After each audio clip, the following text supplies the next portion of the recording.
The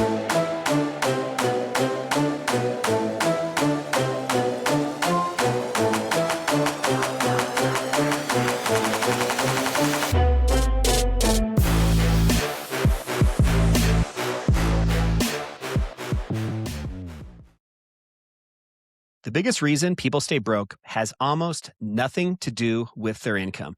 Most people don't stay broke because they don't make enough money. They stay broke because of small financial habits that quietly destroy wealth over time. These are the kinds of decisions that feel harmless in the moment, grabbing convenience, delaying investing, or just making purchases that don't seem like a big deal. But when you zoom out 5 or even 10 years, those small habits compound in a big way. Welcome back to the Pursuit of Progress podcast. I'm Adam Lang. Here's my co host, Ben Adams, and this is season 3 of the show where we talk about money, mindset, and the habits that shape the life you build over time. And today, we're breaking down 10 things that quietly keep people broke, even people who believe they're being financially responsible. As we go through these, don't think about other people, think about your own habits, because awareness is usually the first step towards real financial progress. Ben, what is going on, bud? Welcome back to the show. Oh, so excited to be here. You know what? This is a conversation that we have to have. It is so important that we have this conversation because all of us, I don't care who you are, how old you are, we have this silent creep of these things that enter our life and they start holding us back and we don't even realize it. So I am so excited to be a part of this conversation today. Hell yeah, man. Well, this is giving you a little credit here right off the bat. This is something that you had actually put together the same topic for your YouTube channel, American Money 101. If you guys haven't checked him out over there, make sure you do so. But we're pulling some of the content today from that. So just kick us off with the first of these points. Yeah, so what the first one is constant tech upgrades. Technology companies release new devices constantly, and every release is marketed like it's a revolution, but most upgrades really aren't revolutionary. They're incremental. And one of the things that I think all of us can relate to is just phone updates. These Seriously. phone updates doesn't it feel like they're marketed, the next version. I'm an Android user. I know that you use the iPhone, but they're marketed in a way that it's technology that you can't pass up. How do you relate to that? I mean, do you feel the same way? Yeah, definitely. I think it's actually one of my favorite kind of marketing and sales product development stories with Apple is how, oftentimes they'll have some of the updates and upgrades and new tech available, Hmm. but instead of releasing it all at once, they'll release it over 3 or 4 versions of the phone Yeah. over the course of 12 or 18 months, just so they have the opportunity to resell people. You think about Apple. Apple's one of the best examples of anybody that that has an Apple device. I guarantee you they probably have an average of maybe 5 Apple devices or more. They have a laptop, a desktop, Hmm. phone, maybe an iPod or an iPad, You're so going many way different back things. there. Oh, iPod, baby, the big one. It's funny. I know, Um, but that's a great point. So that they have the technology, and instead of releasing all of the technology in the most recent upgrade, what you're saying is they kind of stagger the releases, so they have something to release on every upgrade over the next 3 or 4 upgrades that come out over the next several years. yeah, pretty smart. Pretty good sales technique in my opinion. And what's the average price of an iPhone? Ugh, I don't know, man. It's well over a grand at this point. I actually kind of was a sucker and fell into this about a year ago and got the latest one. Just made it kind of justified it to myself just because the phone was acting a bit slower, and they get in your head about it. And I think it was at least maybe 12 or 1,500 bucks. Pretty crazy. Yeah, what I'll typically do is I will buy like the best phone available at the time when I do need to upgrade. So I'll buy the phone that has the most storage, the best camera, and I understand that I'm going to pay more for that, but then I will see how long I can hold on to that for. So my phone currently is a Samsung S23. I got that in December of 2023. So at this point, it's 2+ years old. The phone that I had prior to that, though, I had for 5 or 6 years. And so I'm hoping to take that same approach. When you factor in the cost of these upgrades, though, like you were mentioning a minute ago, they're marketed in a way where everyone feels they have to go have it right now and this year. This is the coolest, best thing. And if you don't have it, you're missing out. But then what is the opportunity cost? How much Definitely. is it going to cost? What do the financing terms look like? And so that is where we have to unplug from our system, and the way our American capitalist system is designed. is for the consumer to keep spending. Once you recognize that, if you can unplug yourself from that, um, and you recognize that the consumer really drives our economy, it gives you the opportunity to play a different game. And that brings us into the second one, which probably is just to a T exactly what you're talking about, probably more than any others. And that's just the credit card interest that, I would say the majority of Americans have somewhere between a significant amount and a buttload at this point. So many Americans are in debt at the moment. And this is just something that is really, really causing a lot of havoc out there. Credit cards themselves aren't the problem, it's the carrying of the balances.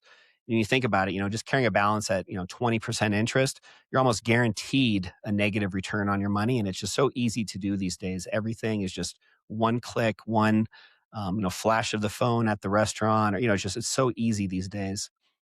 Yeah, if you're paying credit card interest, I call that playing from behind, and it's very, very difficult to win with money and getting ahead if you're constantly playing from behind. I shared this on my social media. I just brought it up a minute ago, and it talks about America's growing mountain of debt. And so this is from Q4 of 2025. Credit card debt at an all-time high, 1.23 trillion. Student loan debt at an all-time high, 1.65 trillion. Auto loan debt at an all-time high, 1.66 trillion. It's a mountain of consumer debt. And so don't play the game they want you to play. Don't play the game that everyone else is playing. Learn to play the game that works for you. Well, yeah, just take us now into number three about subscriptions. This is another one that is a big, big one for a lot of us. Yeah, I mean, subscriptions, we got to have that conversation. Subscriptions are one of the sneakiest financial leaks in modern life. They start cheap, then they slowly get more expensive while people never notice. Some of the subscriptions that I have, you know what's really scary? If you pause and think about it for a minute, it's like you might have a panic attack because you don't realize how many subscriptions that you have. And like I did this exercise last week, and I was like, okay, well, I got my cell phone, and I was like, well, then I have like a YouTube subscription, and well, I subscribed to the Denver Post. They got me there, and I have this. I'm subscribed to Gamma. I have a couple different AIs that I've subscribed to. I do an online video messaging app called BombBomb, and I'm writing down the list.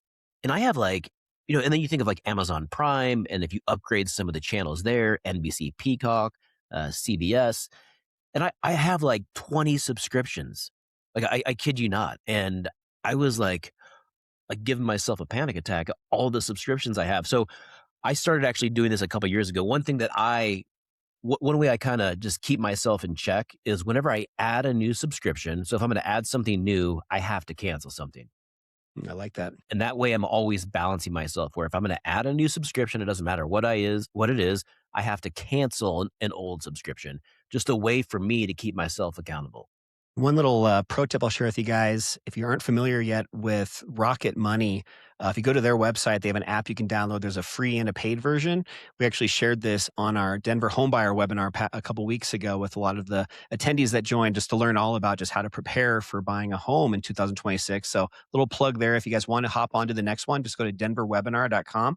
But on this Rocket Money app, what you can do is connect all of your different bank accounts, your credit cards, all that stuff, and it'll automatically show you every single recurring payment that you have.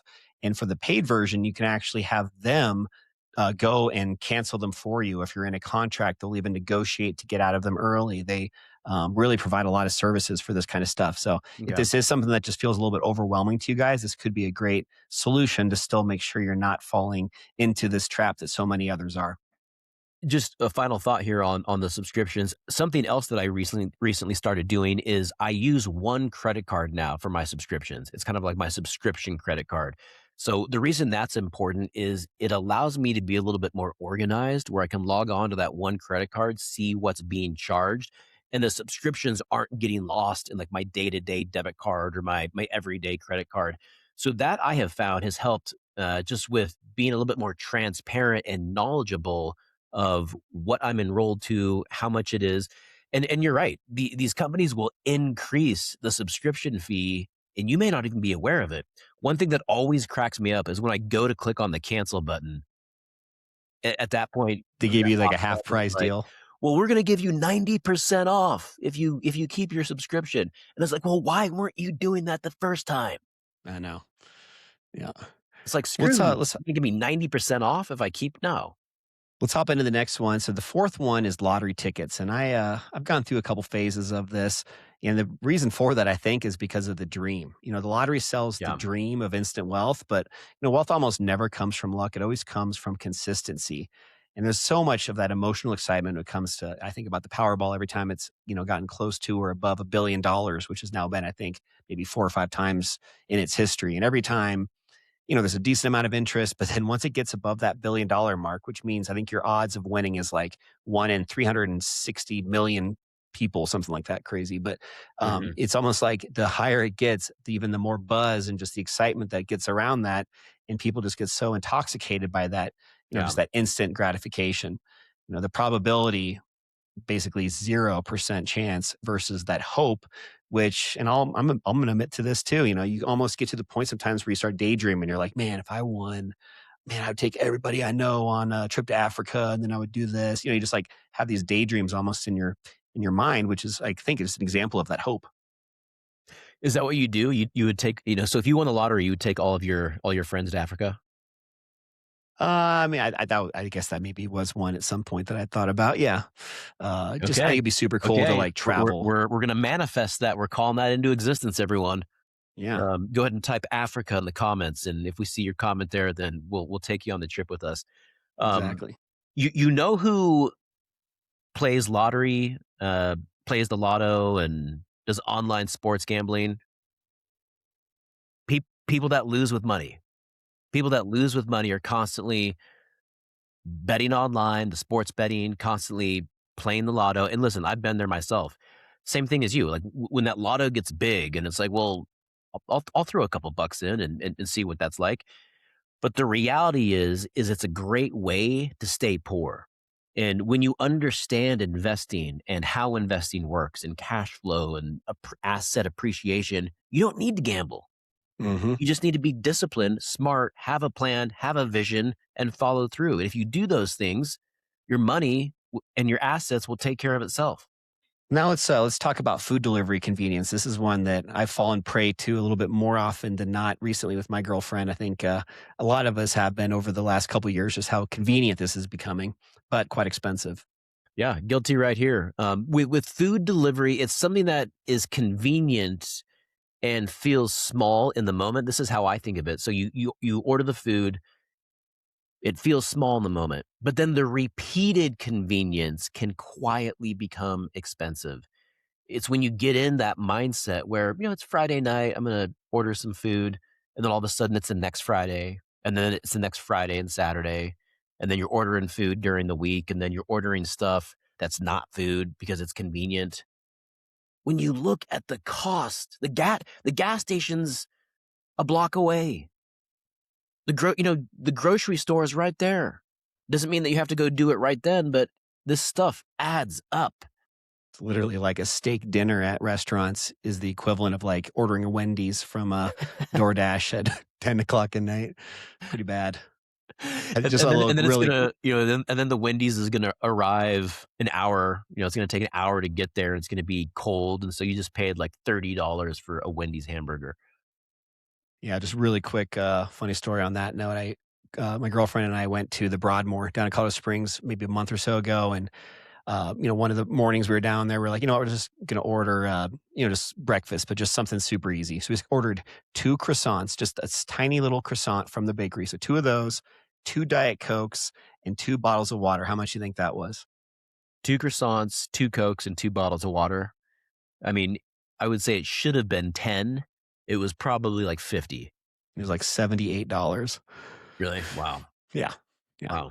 So, anyways, enough about food. I'm going to get hungry if we keep talking about that. Let's talk about something, though, that also is top of mind for me oftentimes. And I know a lot of others out there that are listening, and that's brand new cars. And this is something that the marketing gets to us just like the phones. Few purchases destroy wealth faster than just these unnecessary brand new cars. New vehicles, they lose a huge percentage of their value almost immediately. So really just understanding that and just if nothing else, just being okay with buying a couple-year-old car. If you can at least get to that point, you're making already a huge step towards the right direction, but even getting to the point where you're just, understanding that, I obviously everybody has their passion. Maybe some people love cars. I'm one of those guys. No judgment there. Everybody has places they want to put their money that they work really hard for, but just understanding that there's still right ways to, to really handle some of these things. And For at least in sure. my opinion, you can still do it in a responsible way. You didn't give the trigger warning there because this always triggers folks when it comes to the car conversation. People get so emotional and passionate, and we're a car nation. I was just thinking to myself as I was driving to lunch today, I've never owned a truck. I've never owned a truck, and that's always been kind of a dream of mine. But I've still haven't taken that step forward yet, and it's something that I want to do. But when you consider all of the negatives about buying a new car, how rapidly they go down in value. A lot of times you're probably going to need a loan to take out a new car. That average new car payment in America right now is $754 a month.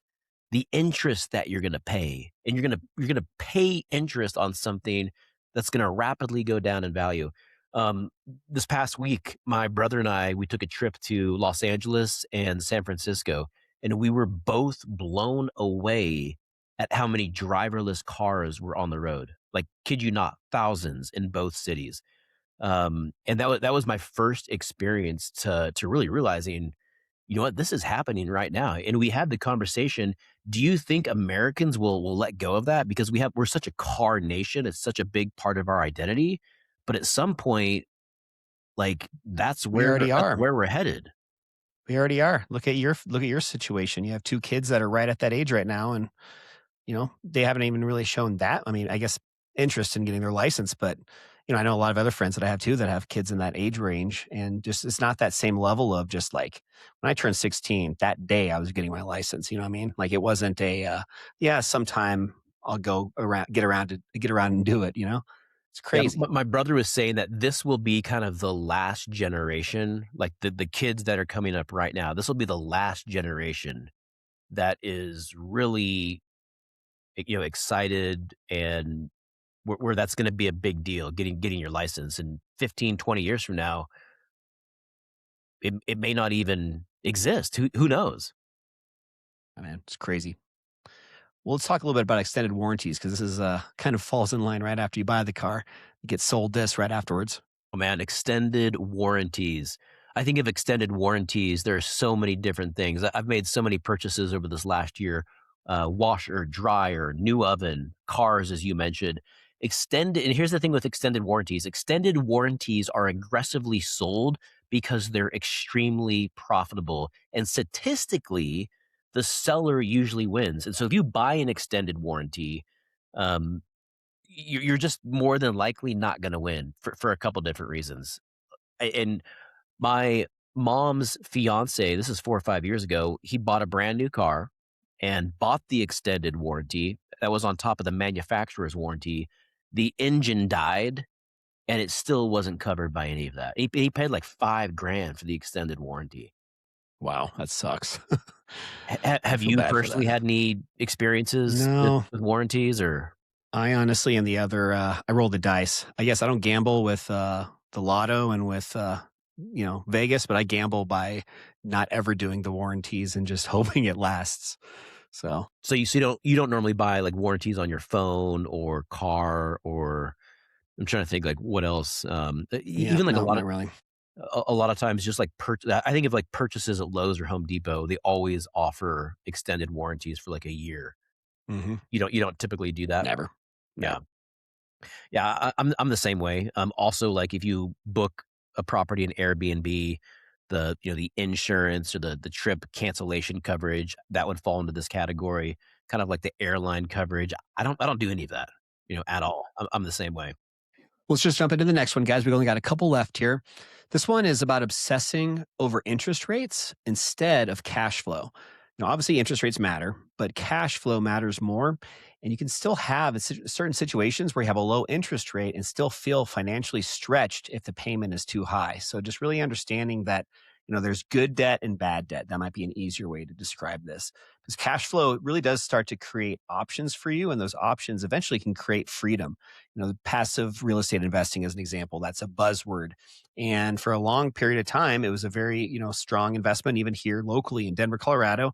Become a lot more challenging in a lot of the different, niches of real estate investing here. But, this is a great example where cash flow, even if you got a $1 million fourplex and it's only cash flowing $100 a month total, that could still be a good investment because you're still also benefiting from other types of appreciation outside of just that monthly cash flow. Depreciation on the property, Hmm. any type of tax write-offs. There's other ways to still benefit. However, the interest rates on things like credit cards, those are obviously things that you want to avoid and just keep at a bare minimum if possible. What do you think on this point? Yeah, I think as Americans, we get so over obsessed with interest rate. We're always focused on interest rates, but we don't understand what cash flow is. We don't understand what that means for monthly payment. In the mortgage world, what I do with my day job, it's why I typically and I rarely recommend the 15-year fix. Is the interest rate going to be lower on a 15-year fixed? Yeah, it's always going to be lower, but that doesn't mean it's the appropriate product because you lose so much payment flexibility. And this is the thing that no one talks about. Even if you're on the 30-year fix and you're comparing that to a 15-year fix, you still have the ability to control the amount of interest you pay if you decide to make additional principal payments. And so you can still pay it off in 15 years. You can still reduce the interest rate. The note rate is always going to say one thing. So maybe the note rate says 6.5 on the 30 year and the 15 year is 6%. But you can turn that 30-year into a 15-year and still pay the 6%, even if the note rate says 6.5. And you do that by making additional principal payments. And the benefit of the 30-year fix is that you have total control over your cash flow and over your monthly payment. The minimum payment is going to be a lot less than what you would see on a 15-year fix. And so this is where I see a lot of people stumble making these types of decisions. Also with auto loans, sometimes auto loans can have an interest rate that's a little bit lower, but the term is always going to be much shorter. And so you could have an auto loan payment that's $500 and the balance is only 10 grand. But, is there a better way to structure that cash flow? That's the question that we want to be asking. Definitely.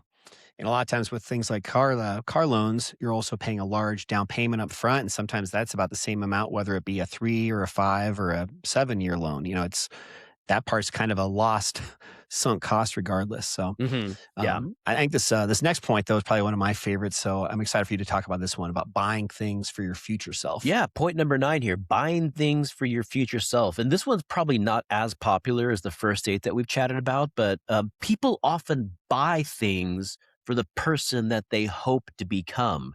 But buying the gear doesn't create the habit. And so part of me, like, I want to be very careful on this because I do believe that you want to envision who you are 5, 10, 15, 20 years in advance. How does that person act? How do they behave? What kind of friends do they hang out with? What types of business conversations are they having? What type of relationships do they have with their family and friends? I think that is very healthy. But then I've seen people take the step where, I'm going to go buy all this gym stuff for when I lose the weight, for when I get in shape. I'm going to go buy that stuff now so I have like motivation. And in my opinion, it's like, no, you go do the work now. You develop the habits now. I love the idea of rewarding yourself with something fun or a new outfit, but go do the work and develop the habits, go lose the weight, and then make that the reward. You don't need to go buy stuff for your future self today. Let your future self walk into those circumstances and make those decisions in a responsible way. Definitely. Very well said.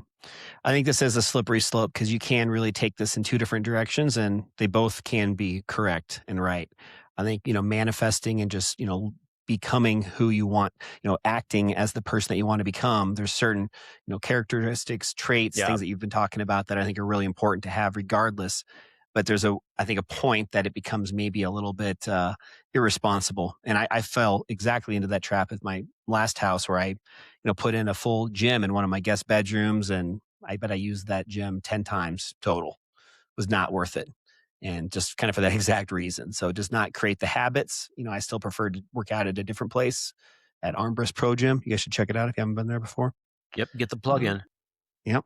Now, But yeah, here's a question on that though, because there was a photo of you kind of going around when you were, focusing on some of the bodybuilding stuff.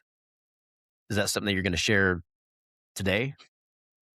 not sharing that one today or tomorrow, or maybe not even next week. So that one's might be in the vault forever.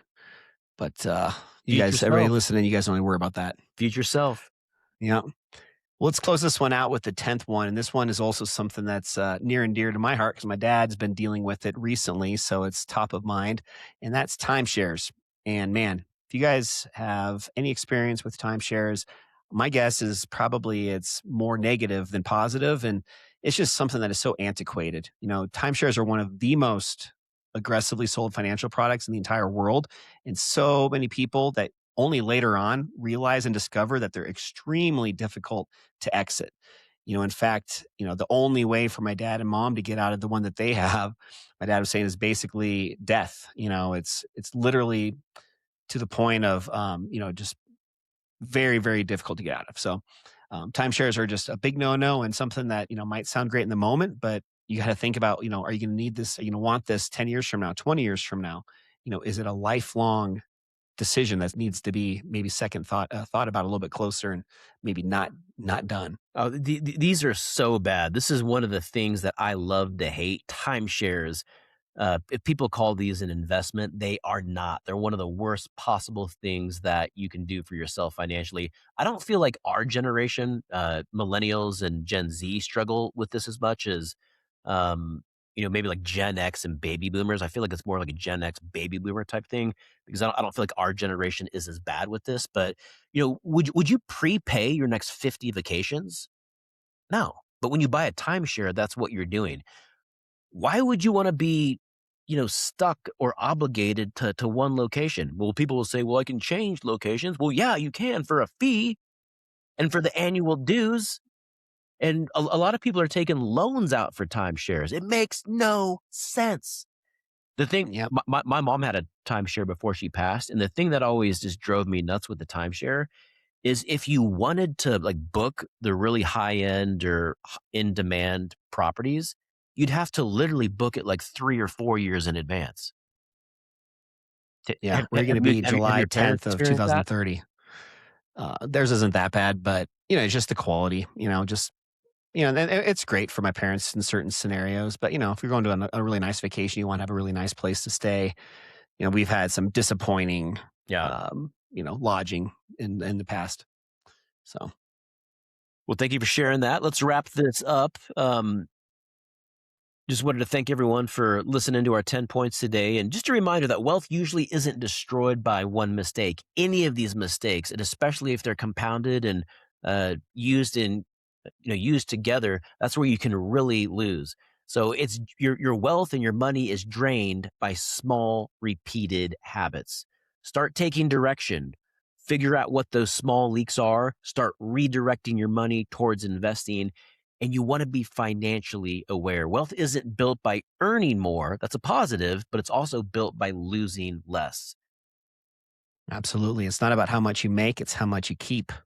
Truly. And that's truly what it is. It is not about how much you make. It's not an income problem. It really is not an income problem most of the time. Well, hope you guys enjoyed this one. Again, we're really pumped to be back with you guys on season 3. If you didn't catch my plug earlier, don't forget we're doing these live Denver homebuyer webinars every single month. They're free and online. Make sure you guys grab a seat to the next one. It's just at denverwebinar.com. And if you want to follow Ben on all of the great stuff he's putting out on his YouTube channel, check him out at American Money 101. We love you guys. We'll see you next week. See you